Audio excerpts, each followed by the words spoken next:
चौमासा सत्संग महोत्सव 2023 रामदारा सिरपुर में 1 महीना बीत चुका है। यहाँ रोजाना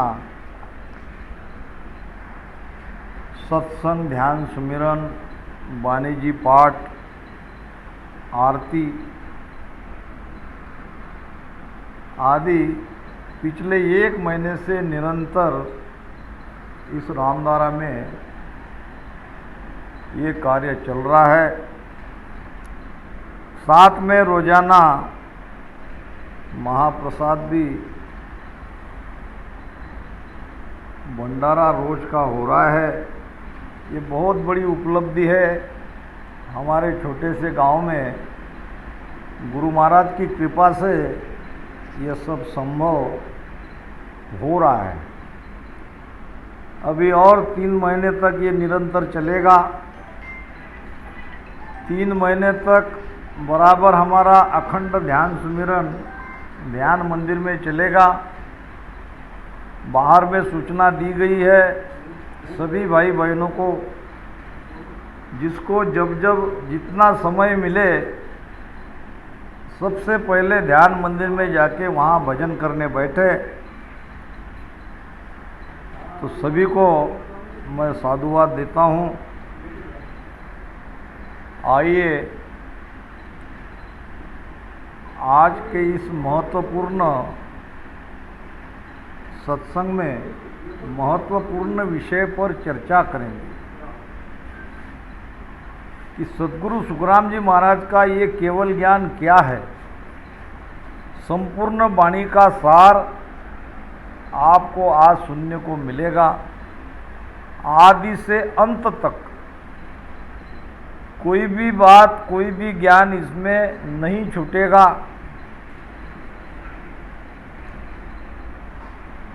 तो सबसे पहले जीव के अंदर ये समझ आनी चाहिए कि हमें सुख और आनंद में रहना है। अब मोक्ष परम मोक्ष की बात नहीं करूंगा। इस ज्ञान की वास्तविकता को आपसे अवगत करा दूंगा। नहीं तो बहुत लोग क्या सुनते हैं कि ये तो मरने के बाद मोक्ष में जाएंगे, अमरलोक में जाएंगे। नहीं नहीं नहीं, अभी यही इसी वक्त। आगे किसने देखा और किसी ने आके आज तक बताया नहीं मैं अमरलोक में गया कि मैं आनंद लोक में हूँ। ये जीते जी ये स्थिति हमारी होनी चाहिए। हमारा दुख से पीछा छूटना चाहिए। अभी जब तक हम जीवित हैं इस संसार में तब तक हम दुखी नहीं होने चाहिए। दुख रहना ही नहीं चाहिए। आदि व्याधि उपाधि कोई ताप हमारे पीछे रहना नहीं चाहिए। तब कह सकते हैं कि हम भजन कर रहे हैं। भजन की वास्तविकता ये है कि हम आज से आखिरी श्वास तक आनंद में रहे, सुख में रहे। और यही होता है। इसके लिए सबसे पहले हमारे हृदय में ये बात बैठनी चाहिए। अब इसके लिए मूल है सत्संग। मूल में क्या है? प्रथम हम सत्संगत कीनी, शुद्ध बुद्ध ज्ञान अकल सब लीनी, तब हृदय सीधर सावे, कहाँ ते जाय कहाँ सु आवे। पहले तो मूल में है सत्संग। और वो भी ऐसी सत्संग चाहिए जिसमें जीव के बारे में बताया जाएगा। हमारे महाराज की वाणी ऐसे ऊंचे ज्ञान से भरी पड़ी है। पहले तो ये ज्ञान हमें मिलना चाहिए। कौन सा ज्ञान?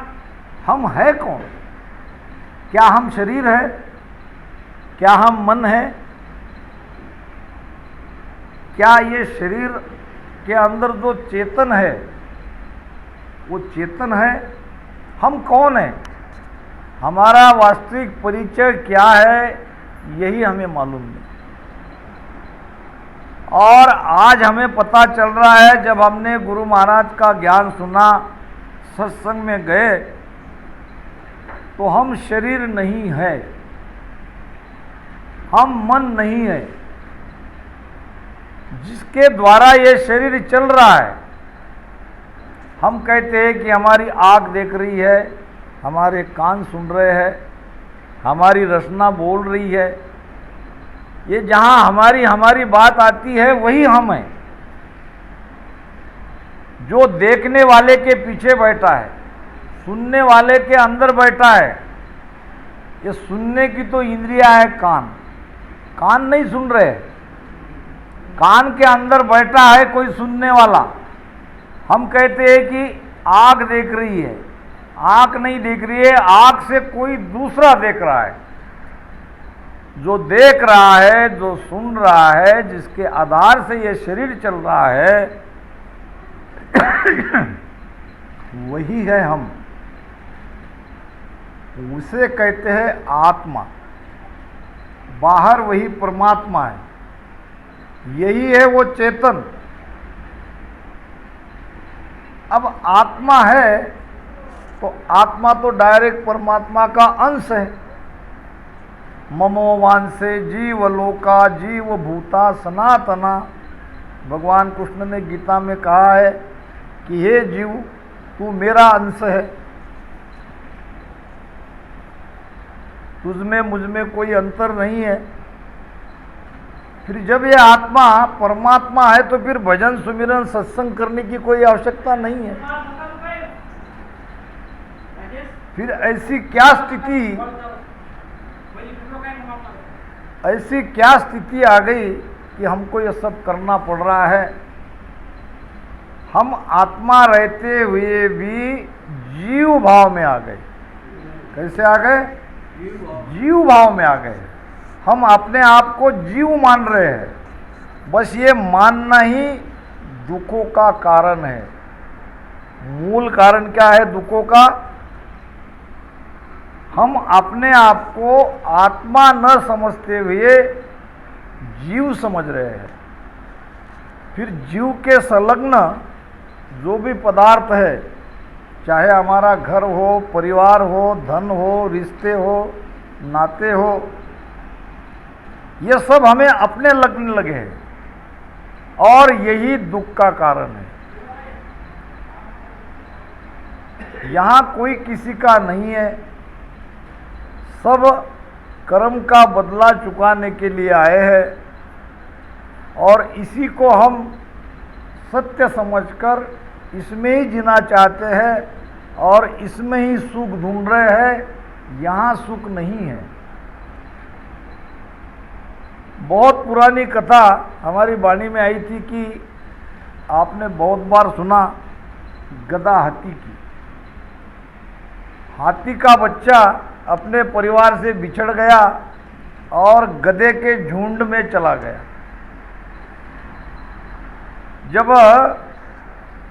कुम्हार अपने गधों को घर लाया तो उसमें देखा उसने एक छोटा हाथी का बच्चा भी है। तो कुम्हार को लगा चलो ठीक है, बड़ा होने पर एक काम आएगा। संगत गधा भूल गयो आपो, गज मत छाड़ गधा मत थापो। अब क्या हुआ? संगत के कारण ये गधा, ये हाथी, गधों की संगत के कारण ये हाथी अपने आप को भूलता गया। मैं हाथी हूँ, धीरे धीरे उसे पूरी तरह से विस्मरण हो गया। किसके कारण? गधों की संगत के कारण। संगत गदा भूल गया आपो। मैं कौन हूँ? ये हाथी का बच्चा बड़ा भी होता गया और जैसे जैसे बड़ा होता गया वैसे वैसे विस्मरण होता गया। जब पूरी तरह से समझ आ गई तो अपने आप को वो गधा हत्ती समझने लगा। पूरी तरह से उसके अंदर हत्तीपना भूल चुका था, जबकि वो हाथी था। उसके अंदर प्रचंड ताकत थी। संगत गदा भूल गया आपो, गद मत छाड़ गदा मत थापो। अब फिर क्या हुआ?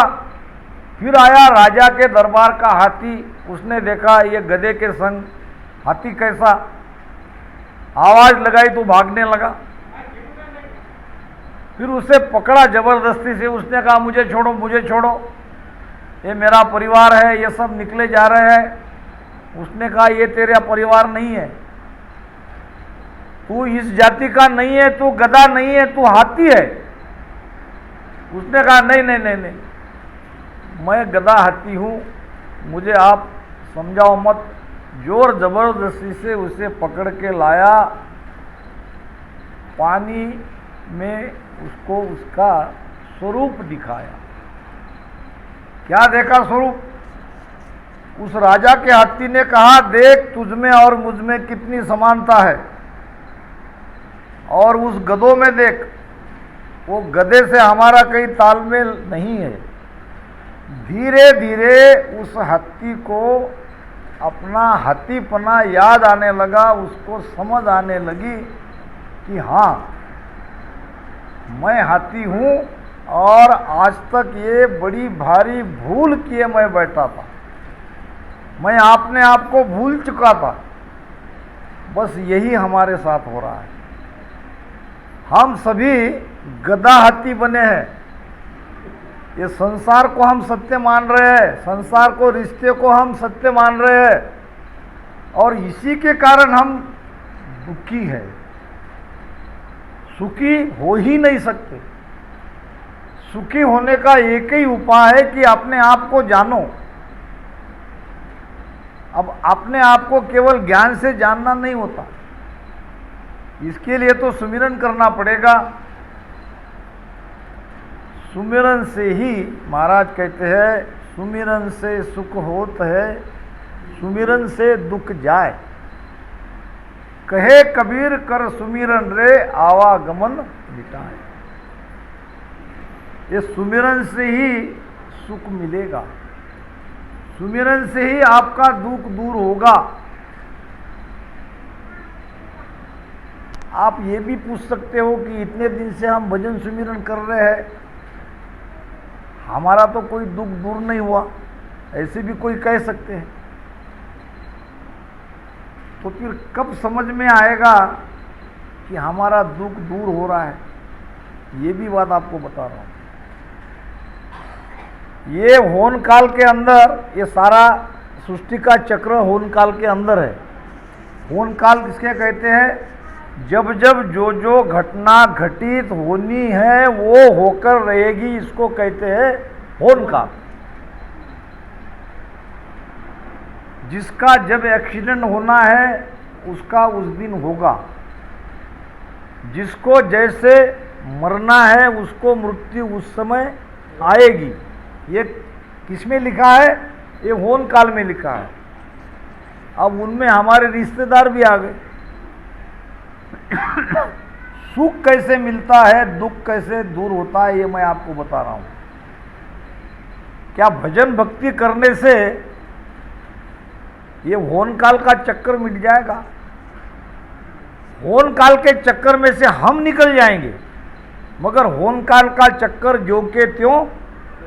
जब आंधी होनी है तब आंधी होगी, जब तूफान होना है तब तूफान होगा, जब बाढ़ आनी है तब बाढ़ होगा। जो भी कुछ होना है ये सब ज्यों के त्यों होकर रहेगा।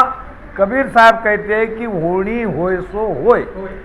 महाराज भी कहते हैं होने की बात अहोनी न होगी, लाख उपाय करो नर कोई। लाख उपाय करो जो होनहार है वो होकर रहेगा। फिर जब ये होनी में हमारे परिवार के लोग हैं और उनके साथ ये सब हो रहा है तो हमारा दुख कैसे दूर होगा? हम तो भजन सुमिरन कर रहे हैं। भजन सुमिरन करते करते करते एक स्थिति ऐसी आएगी, आज वो घटना हमारे लिए दुखदाई है। आज जो भी हमारे घर परिवार का किसी की मृत्यु हो गई, किसी का एक्सीडेंट हो गया, कोई सीरियस बीमार है, तो आज क्या ये घटना नहीं हुई, वो सारे परिवार के लिए दुखदाई स्थिति हो गई, हुई कि नहीं? मगर यही स्थिति एक दिन ऐसी होगी कि वो केवल एक घटना रह जाएगी। अब वहाँ बारिश में कई लोग मृत्युमुखी हो गए, तो हमारे लिए क्या है? हमने कभी उनके लिए रोया नहीं। हमारे लिए वो घटना है, क्योंकि उन लोगों से हमारा कोई डायरेक्ट संबंध नहीं है। इसलिए हमारे लिए क्या हो गई वो? इस बात को याद करो। ऐसे ही भजन करते करते जब हम अपने से अलग होंगे, हमारा जीवपना मिटते जाएगा, वैसे वैसे हमारे साथ घटित होने वाली सारी घटनाएं केवल घटनाएं रह जाएगी। हमारा उनसे अंदर से रिश्ता टूट जाएगा।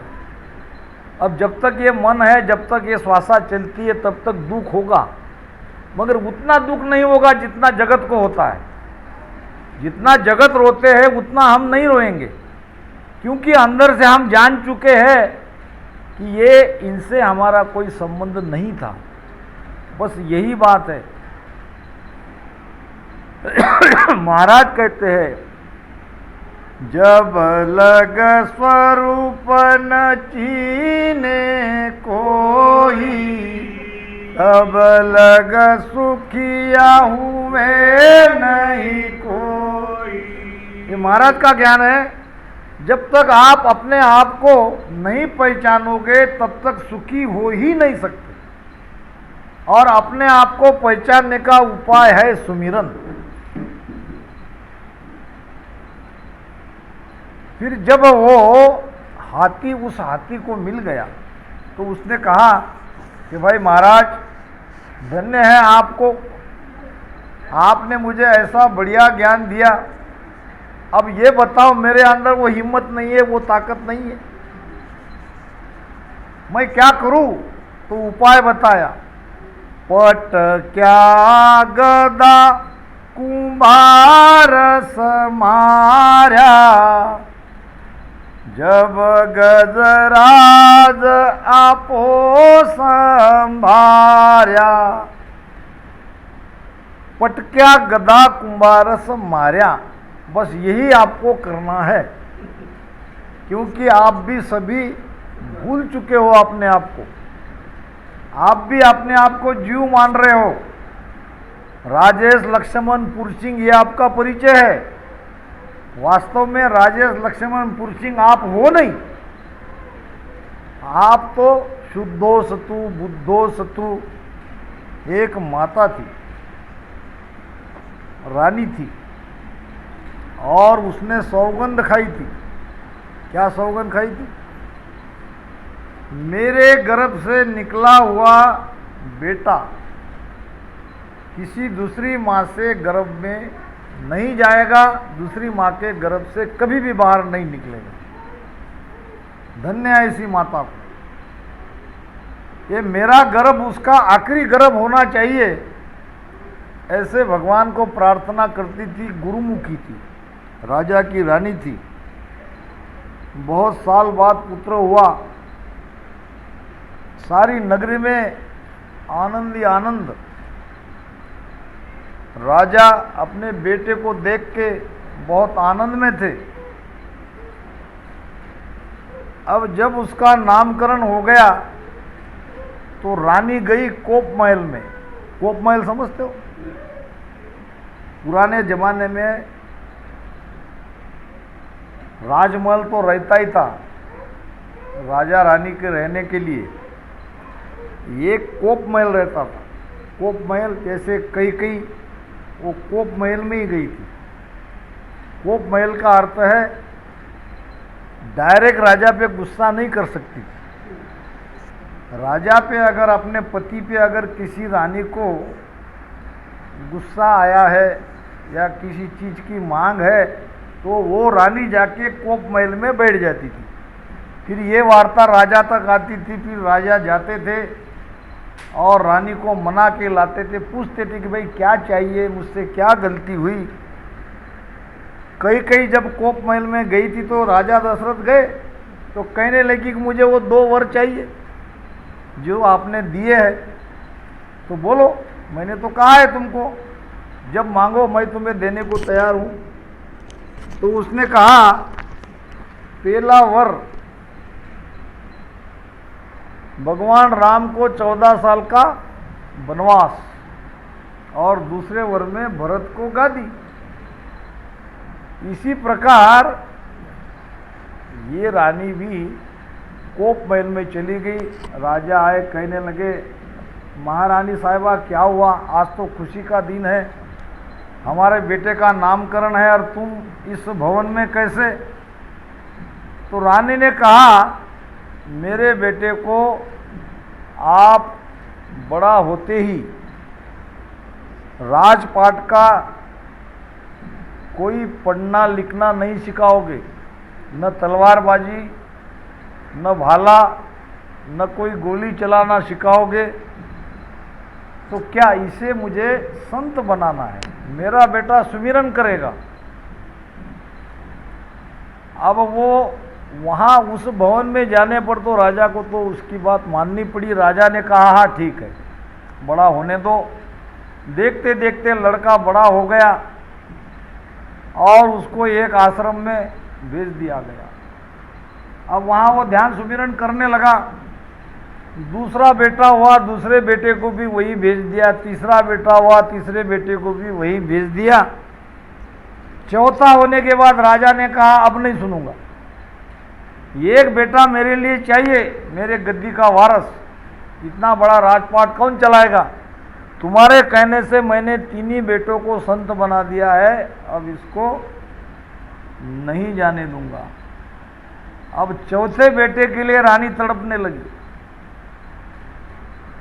फिर उसने एक ताबीज बनवाया, ऐसे बांधते ना, ताबीज पे लिखा था शुद्धोस तू बुद्धोस तू, तू शुद्ध है, तू बुद्ध है, तू ब्रह्म है, तू ये माया का सुख लेने के लिए नहीं आया है। और यहाँ बांध दिया। बेटा बड़ा होता गया, राजा जैसे कहते हैं उस मुताबिक ट्रेन होता गया, युद्ध कला में माहिर। थोड़े दिनों बाद वो राजा की जगह बैठने लायक हो गया तो रानी उसे देख के बहुत दुखी होने लगी। अब यहाँ तो उसने ताबीज़ बांध दिया था, कहा था बेटा कभी तुम पे बुरा समय आए तो ये खोल लेना। वहाँ लिखा था कि ये माया में तुम मत रहो, तुम्हारे भाई जैसे राजपाट छोड़ के गए हैं वैसे तुम भी चले जाओ। अब कोई तो इतने सुख का त्याग कर ही नहीं सकता। कब त्यागता है? जब मार पड़ेगी, जब चोट पड़ेगी, जब कर्म का डंडा चलता है तभी तो कोई त्याग तक करेगा। अपने भाई को बुलाया, कहा कि भैया तुम्हारे भांजे पे यानी मेरे बेटे पे तुमको लड़ाई करनी है, फौज लेके उस पे चढ़ाई करो और उसको जेल में डालो। कोई माँ ऐसा कहेगी? मगर उस माँ ने कहा, जैसा रानी ने कहा उसके भाई ने चढ़ाई करी और उसकी हार हो गई। अपने भांजे को कैद में डाल दिया। जब कैद में गया तो उसे माँ के शब्द याद आए, यहाँ का ताबीज़ निकाल के पढ़ा और फिर उसके अंदर भी वैराग आ गया